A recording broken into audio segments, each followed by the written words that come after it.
சட்டம் ஒழுங்கு எவ்வளவு மோசமா இருக்கு? சட்டம் ஒழுங்கு மிக மிக மிக மோசமானது. பெண்களுக்கு பாதுகாப்பு இல்லை. சின்ன பிள்ளைங்கள்லேருந்து குழந்தைங்கள்லேருந்து பெரியவங்க வரைக்கும் யாருமே தனிப்பட்ட முறையில் நடக்க முடியாது. சட்டம் ஒழுங்கு மிக மிக மோசம். இந்த மாதிரி ஆட்சி இது வரைக்கும் இதுக்கு முன்னாடி நடக்கல. நம்மளுடைய ஆட்சியில் எப்பயுமே பெண்களுக்கு முன்னுரிமை கொடுத்து பாதுகாப்புன்னா அதிமுக ஆட்சி தான் பாதுகாப்பு எப்பயுமே பெண்களுக்கு. இந்த ஆட்சியில் இப்போ குறைன்னு சொன்னால் 524 வாக்குறுதி போன டைம் கொடுத்தாரு 5 வருஷத்துக்கு முன்னாடி.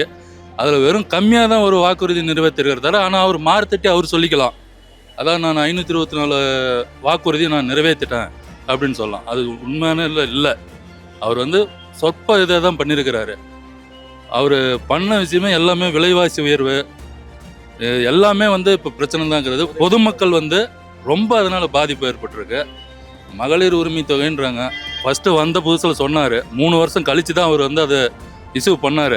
அதுலேயுமே பாதி விட்டுட்டு பாதி பேர்த்து கொடுத்தாரு. இப்போ எலெக்ஷன் வர பக்கமாக இன்னொரு டைம் அது நாங்கள் கொடுக்குறோம் அப்படின்னு சொல்லிட்டு அவங்களுக்கு இப்போ விண்ணப்பம் கொடுத்து அதுலேயும் பாதி பேர்த்துக்கு வரல. எலெக்ஷன் வந்ததுனால இதை அறிவிச்சிருந்தார். அவர் ஆட்சி இருக்கவே கூடாது. வரும் காலத்தில் 2026 ஏப்ரல் 23 மக்கள் சிந்திச்சு ஓட்டு போட இருக்கிறாங்க. மே 4 வாக்கு எண்ணிக்கையில் நம்மளுடைய அனைத்து இந்திய அண்ணா திராவிட பொற்கால ஆட்சி மலரும். நல்லாட்சினா எடப்பாடியார் தான். வாக்களிப்பீர் இரட்டை இலைக்கே.